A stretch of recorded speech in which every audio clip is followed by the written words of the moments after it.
अस्सलाम वालेकुम एवरीवन, आप सबको अपने C++ के लेक्चर सीरीज़ में खुशामदीद। इस सेक्शन में हम बात करेंगे C++ के एक बहुत ही बुनियादी और अहम हथियार के बारे में या टूल के बारे में, जिसको कहा जाता है पॉइंटर्स।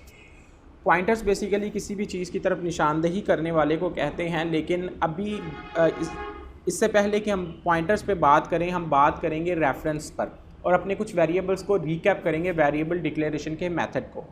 आपको याद होगा कि जब हम वेरिएबल्स की बात कर रहे थे और हमने आपसे इंट्रोडक्शन करवाया था वेरिएबल्स का, तो मैंने आपको मिसाल दी थी लॉकर रूम की। तो बेसिकली मैंने आपको कहा था कि आपकी मेमोरी के अंदर बहुत सारी लॉकर रूम्स हैं, जिसके अंदर से किसी लॉकर रूम में आप किसी नाम का वेरिएबल डिक्लेयर कर सकते हैं। तो बेसिकली जब आप वेरिएबल डिक्लेयर करते हैं तो होता क्या है कि जो लॉकर रूम का मैनेजर होता है या जो भी जिसके पास भी कंट्रोल है आपके उस लॉकर रूम का, जिसके अंदर बहुत सारे लॉकर्स मौजूद हैं, तो वो क्या करता है, आप जिस नाम से वो वेरिएबल डिक्लेयर कर रहे हैं, बेसिकली आप उस लॉकर रूम के मैनेजर को कह रहे हैं कि भाई मुझे इस नाम का एक लॉकर चाहिए। तो वो लॉकर क्या करता है, वो लॉकर रूम का मैनेजर क्या करता है, आपके उस लॉकर रूम के अंदर आपको उस नाम का वेरिएबल दे देता है, अगर तो लॉकर रूम में जगह मौजूद हो तो ओके, वरना क्या रहता है जी जगह मौजूद नहीं है। लेकिन चूंकि अब कंप्यूटर इतने एडवांस आ गए हैं, इनके अंदर रैम्स बहुत ज़्यादा लगी होती है, मेमोरी बहुत ज़्यादा लगी होती है, तो C++ के छोटे और बुनियादी प्रोग्राम्स के अंदर आपको अमूमन मेमोरी आउट ऑफ रीच का एरर वगैरह नहीं आता। तो बेसिकली लेकिन जब आप बड़े प्रोग्राम्स लिखेंगे तो आपको ये एरर फेस करना पड़ भी सकता है, जिसके अंदर से आपको जब आप वेरिएबल डिक्लेयर करने लगें तो आपको वो वेरिएबल रैम के अंदर उसको डिक्लेयर करने की जगह नहीं मिलती।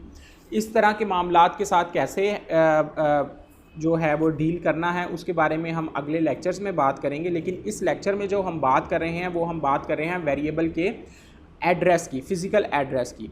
तो बेसिकली जो हम लॉकर एक्सेस करवाते हैं या जो लॉकर हम बेसिकली असाइन करवाते हैं, उसके जो आपको शक्ल नज़र आ रही है, बेसिकली डायग्राम नज़र आ रही है, इसके अंदर आप ये जो आई आपको लिखा नज़र आ रहा है, बेसिकली आई और CH ये इस नाम के वेरिएबल हैं जो आप डिक्लेयर करते हैं। लेट्स से आपको याद होगा कि फॉर लूप डिक्लेयर करते वक्त हम बहुत ज़्यादा आई नाम का वेरिएबल डिक्लेयर करते हैं, ठीक है। तो ज़रूरी नहीं है कि आप आई के नाम का ही करें, लेकिन it's a common programming practice. बहुत सारे लोग आई के नाम का ही इस्तेमाल करते हैं, आप कोई अपने भी इस्तेमाल कर सकते हैं कोई और नाम का वेरिएबल जो आपको फिजिबल लगे। लेकिन बेसिकली फॉर लूप के साथ एक किस्म का आप समझ लें कि इतने डिकेड से इसी नाम का वेरिएबल डिक्लेयर होता आ रहा है, आई जे, और इस नाम के वेरिएबल्स फॉर लूप के साथ। तो ये एक किस्म के लगे बंदे हो गए हैं कि ये दोनों जो हैं वो जब फॉर लूप डिक्लेयर होगी तो आई के नाम का ही वेरिएबल बनेगा, और अगर फॉर लूप के अंदर कोई फॉर लूप डिक्लेयर होगी तो जे के नाम का वेरिएबल डिक्लेयर करते हैं लोग मोस्टली। ज़रूरी नहीं है, आपकी अपनी पर्सनल चॉइस है, आप जो मर्ज़ी इस्तेमाल कर सकते हैं। अपने टॉपिक की तरफ वापस आते हैं। तो बेसिकली इस टॉपिक के अंदर आई के नाम का हमने वेरिएबल डिक्लेयर किया, तो लॉकर रूम ने हमें एक्चुअल जो लॉकर रूम के मैनेजर के पास जो लॉकर्स थे उनके एड्रेस कुछ इस किस्म के बड़े से नंबर्स थे, ठीक है।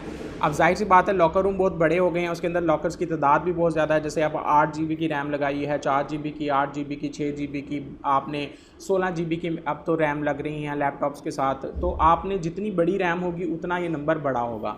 तो बेसिकली जब आपने कहा कि मुझे एक वेरिएबल चाहिए, एक लॉकर चाहिए, तो आपने जिस टाइप का यानी जितनी स्पेस का आपने लॉकर एक्सेस करवाया है या अलॉट करवाया है, उतनी स्पेस का आपको लॉकर मिल जाएगा। तो उतनी जगह का यानी आप लेट्स से आप कहते हैं मुझे एक इंटीजर का लॉकर चाहिए जिसमें मैं सिर्फ एक इंटीजर रखूँगा, या मुझे एक करैक्टर का लॉकर चाहिए जिसमें मैं एक करैक्टर रखूँगा, या मुझे एक लॉन्ग का चाहिए, मुझे फ्लोटिंग पॉइंट। तो जिस भी तरह का आप मांगेंगे उस किस्म का आपको खाना मिल जाएगा, जिसके अंदर वो चीज़ रखने की जगह होगी या उतनी स्पेस होगी जितना डाटा आप स्टोर करना चाहते हैं। तो अब आपको इस नाम का अगर आपको याद रखना पड़ेंगे फिज़िकल एड्रेस जो कि एक्चुअल उस लॉकर रूम का नंबर है, उस लॉकर का नंबर है, तो काफ़ी मुश्किल ये चीज़ हो जाएगी। तो इस काम के लिए आसानी प्रोवाइड करने की सूरत में बेसिकली असेंबली लैंग्वेज में जब आप प्रोग्रामिंग करते थे तो आपको ये नंबर मैनुअली याद रखना पड़ता था। यानी बेसिकली ये जो नंबर है 0012FF00, ये आपको याद रखना पड़ता था कि आपने इस जगह के ऊपर एक लेबल लगाया है। लेकिन सी प्लस प्लस के अंदर आपको ये हेडिक नहीं दरपेश होती। आपको बस कहना है कि मुझे एक इस नाम का, यानी फॉर से इन आवर केस आई नाम का एक वेरिएबल डिक्लेयर करना है, मुझे एक इंटीजर डिक्लेयर करना है, तो आपको जस्ट इतना ही कहना। तो सी के अंदर आपको ये सब हेडिक को मेंटेन खुद नहीं करना पड़ता, बल्कि आपका एक समझ लें कि लॉकर रूम का मैनेजर है जो आपके लिए सारा काम कर देता है। तो अब क्या होता है कि आपने कहा जी मुझे एक आई नाम का एक वेरिएबल चाहिए जिसके अंदर ये जो 100 है ये वैल्यू है जो आपने इस लॉकर के अंदर रखी हुई। अब आपने, लेकिन बहुत सारी सूरत हाल ऐसी दरपेश हो जाती हैं जब आपको एक्चुअल फ़िज़िकल नंबर की भी ज़रूरत पेश आती है। तो इस किस्म के डाटे को स्टोर करने के लिए या एक्चुअल किसी भी वेरिएबल का एक्चुअल फ़िज़िकल एड्रेस जानने के लिए सी प्लस प्लस आपको तरीक़ेकार प्रोवाइड करती है। जैसे कि मैंने आपको बताया है कि जो भी आपको सी प्लस प्लस की लैंग्वेज के अंदर जो काम आपको दरपेश होते हैं या जो वो काम उससे लोअर लेवल के काम भी आप जो असम्बली में करते थे वो भी आप सी में कर सकते हैं। और सी प्लस प्लस सी का सुपरसेट है। तो बेसिकली सी प्लस प्लस की प्रोग्रामिंग करते हुए आपके पास वो तमाम फैसिलिटीज़ आती हैं जो असम्बली प्रोवाइड करती है, वो तमाम फैसिलिटीज़ आती हैं जो सी प्रोवाइड करती है। तो सी प्लस प्लस में आपको ये सारी चीज़ें अवेलेबल होती हैं। तो थ्योरी को ज़रा वाइंड अप करते हुए एक्चुअली देखते हैं कि जी होता क्या है हमारे साथ जब हम एक एड्रेस लेवल पे बात करते हैं फ़िज़िकल एड्रेस की। ठीक है जी, अपना इनिशियल कोड कंप्लीट करते हैं और इसको सेव करते हैं लेट्स से pointers ex01.cpp। ठीक है जी, अभी हम पॉइंटर्स की बात नहीं कर रहे बल्कि अभी हम बात कर रहे हैं कोई भी वेरिएबल उसके एक्चुअल फ़िज़िकल एड्रेस की। लेट्स से मैं i = 0 एक वेरिएबल डिक्लेयर करता हूँ। अब मैं इस i के अंदर वैल्यू रख देता हूँ 100।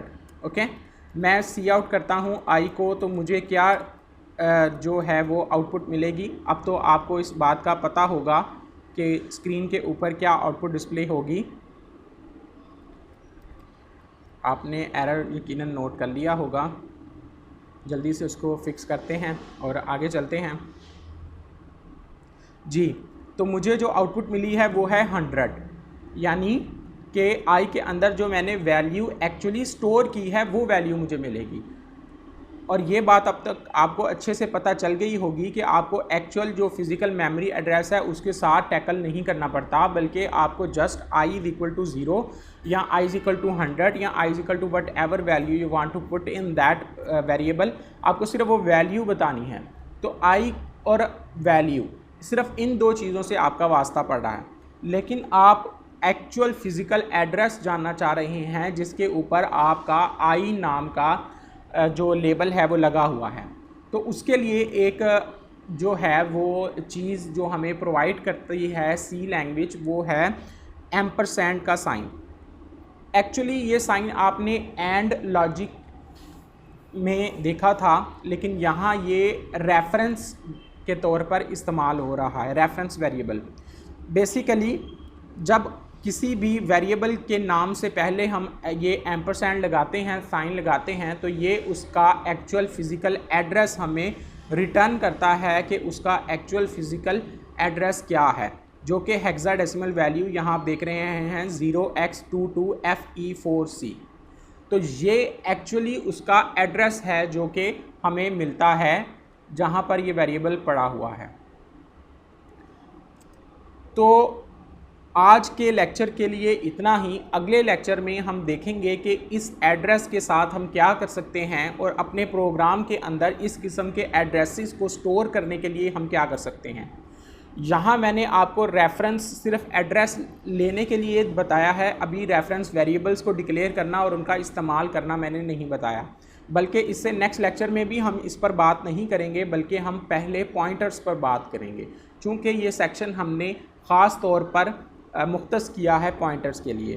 पॉइंटर सी प्लस प्लस का एक बहुत ही अहम टॉपिक है जिसको समझना और जिसको ग्रिप करना आपको सी लैंग्वेज सीखने के लिए बहुत ज़रूरी है। सी प्लस प्लस के जो एडवांस कॉन्सेप्ट आएंगे डायनेमिक मेमोरी एलोकेशन के, उनको आप तब ही बेहतर तौर पर समझ सकते हैं जब आपने पॉइंटर्स को अच्छे से समझा होगा।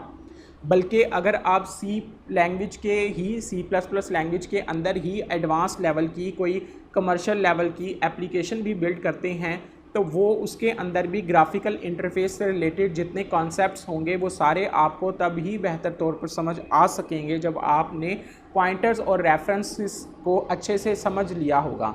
क्योंकि एडवांस लेवल पर जब ऑब्जेक्ट्स और ऑब्जेक्ट ओरिएंटेड प्रोग्रामिंग आ जाती है तो आपस में ऑब्जेक्ट जो आपस में कोलैबोरेट करते हैं, आपस में इंटरेक्ट करते हैं, आपस में मर्ज करते हैं, आपस में कंपोज करते हैं, आपस में डिकम्पोज करते हैं, तो ये सारे जो कंसेप्ट यानी ऑब्जेक्ट जो भी काम करेंगे, जो ग्रुप ऑफ वेरिएबल्स मिल के आपस में जब काम करते हैं तो वो पॉइंटर्स उसमें बहुत अहम रोल अदा करते हैं।